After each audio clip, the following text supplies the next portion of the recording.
En els primers dos debats televisius, Catalunya ha estat matèria troncal de l'examen dels candidats. Als platós s'ha parlat d'emergència nacional, de problemes de convivència i fins i tot de guerra civil. Tot plegat amb l'independentisme com a protagonista absent. Aquest dimarts era Sant Jordi i els carrers eren plens malgrat la pluja.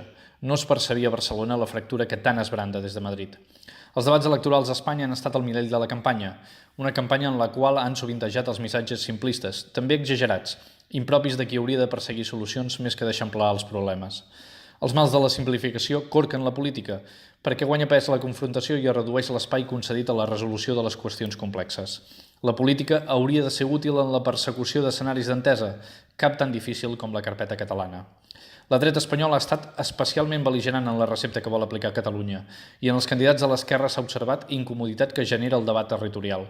Amb el fre de mà han receptat diàleg i empatia. Pedro Sánchez fixant el marc de la Constitució, Pau Iglesias sense fronteres prèvies. Discursos, en qualsevol cas, per no prendre mal.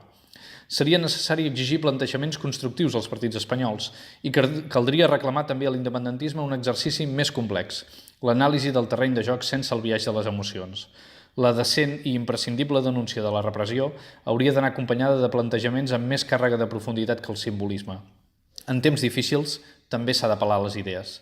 El debat d'aquest dimecres a TV3 és la penúltima oportunitat. La campanya dels missatges simples enfila l'esprint final.